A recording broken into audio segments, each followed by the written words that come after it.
உங்களுக்கு நிம்மதி உண்டாகுவதாக, தேவனுடைய இரக்கங்கள் அதிகமாவதாக.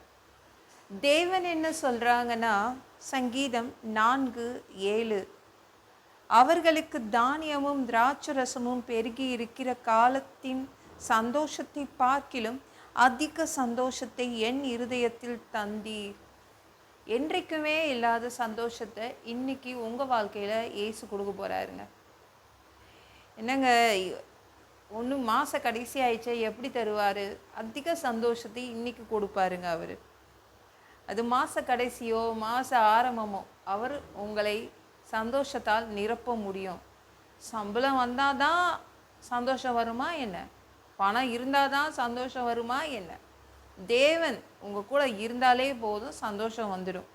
அப்படி தான் இந்த வசனம் சொல்லுதுங்க. உங்களுக்காக நீங்களே செலவழிச்சா அந்த அளவு சந்தோஷம் வராது. பணம் குறையுதேன்னு ஒரு கவலை இல்லை. யாருக்கும் பணத்தை செலவழிக்க பிடிக்காது, அது கரைஞ்சி போயிடக்கூடாதுன்னு நினைப்போம். ஆனால் தேவன் இன்னைக்கு உங்களுக்காக அவர் செலவு பண்ண போகிறாருங்க. அப்போ சந்தோஷம் இல்லை. நமக்காக வேறு யாராவது செலவழிச்சா அது ரொம்ப பிடிக்கும் நம்மளுக்கு.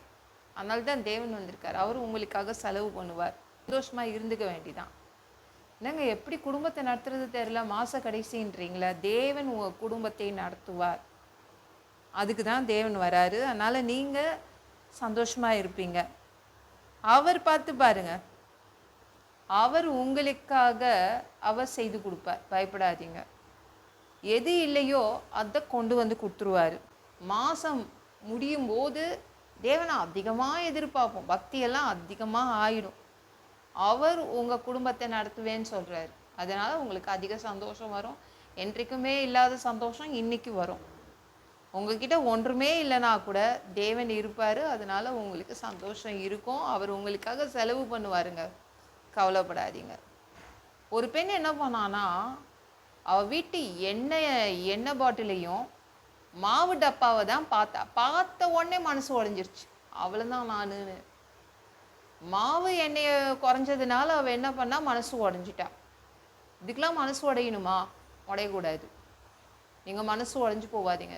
ஏசு நம்ம வீட்டில் இல்லைனா தான் மனசு உடையணும். அதுதான் முக்கியம். ஏசு இருக்காராங்க உங்களோட, அது மட்டும் செக் பண்ணிக்கோங்க.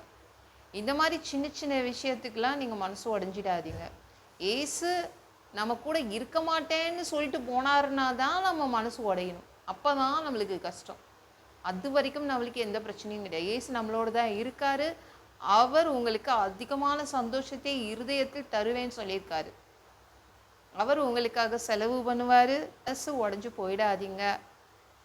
ஆரோக்கியம் குறைஞ்சிடுச்சா, உங்கள் நிம்மதி குறைஞ்சிடுச்சா, பணம் குறைஞ்சிடுச்சா, தேவன் எல்லாத்தையும் நிரப்புவதற்காக தான் வந்திருக்காரு. என்றைக்கும் இல்லாத சந்தோஷத்தை இன்றைக்கி உங்கள் வாழ்க்கையில் பார்ப்பீங்க. இந்த வீடியோ பிடிச்சிருந்துச்சுன்னா மற்றவங்களுக்கும் ஷேர் பண்ண மறக்காதீங்க. கர்த்தர் தாமே உங்களை ஆசீர்வதிப்பாராக. ஜெபம் பண்ணலாமா? பிதாவே, உங்கள் பிள்ளைங்க உங்கள் பாதத்தில் வந்திருக்காங்கப்பா. சாமி, இரக்கம் செய்யுங்க, இறங்குங்க அப்பா. அதிகமான சந்தோஷத்தை உங்கள் பிள்ளைங்களுக்கு கொடுக்க போகிறீங்க. உங்கள் பிள்ளைங்க இருதயத்துக்கு அதிகமான சந்தோஷத்தை கொடுக்க போகிறீங்க.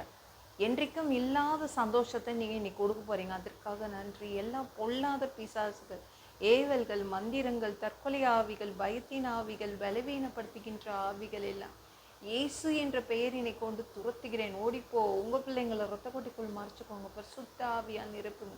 ஞானஸ்நானம் எடுக்கும் ரட்சிப்பீராக. இயேசுவின் காயப்பட்ட தழும்புகளால் எல்லா வியாதிகளும், எல்லா பலவீனங்களும், கேன்சர் போன்ற வியாதிகளும் சரியாகுவதாக. மரணப்படுக்கைகள் சரியாகுவதாக. பரம்பரை வியாதிகள் சரியாகுவதாக. ஒரு மனிதனாக பிறந்தா ஜீவ புஸ்தகத்தில் பேர் இருக்கணும். அப்படி இல்லைன்னா அந்த மனுஷனை பிடிச்சி நரகத்தில் தள்ளிடுவீங்க. தீ எரிகிற இடத்துல எப்படி போய் வாழ்கிறதுப்பா? பரலோகத்துக்கு வர்றதுக்கு ஆசைப்படுறோம். அடித்து உதச்சி திருத்தி எங்களை பரலோகத்துக்கு கொண்டு போயிடுங்க. கழுவப்படாத பாவங்கள் இருந்தால் உங்கள் திரு ரத்தத்தை கொண்டு கழுவி உங்களை பரலோகத்துக்கு அனுப்பிடுங்க. எந்த ஒரு இமை பொழுது நீங்கள் வருவீங்கன்னு இயேசுவை வணங்கி காத்துட்ருக்கோம். சுத்தமாக வாழ்ந்து காத்துட்ருக்கோம். அந்த ஒரு இமை பொழுதில் உங்களுக்கு ஒப்பான உடம்பு எங்களுக்கு கொடுக்கப்படும்.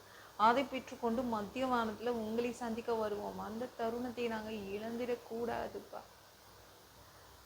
ஒரு மனுஷனால் சுத்தமாக வாழ்கிறது கூடாத விஷயம்.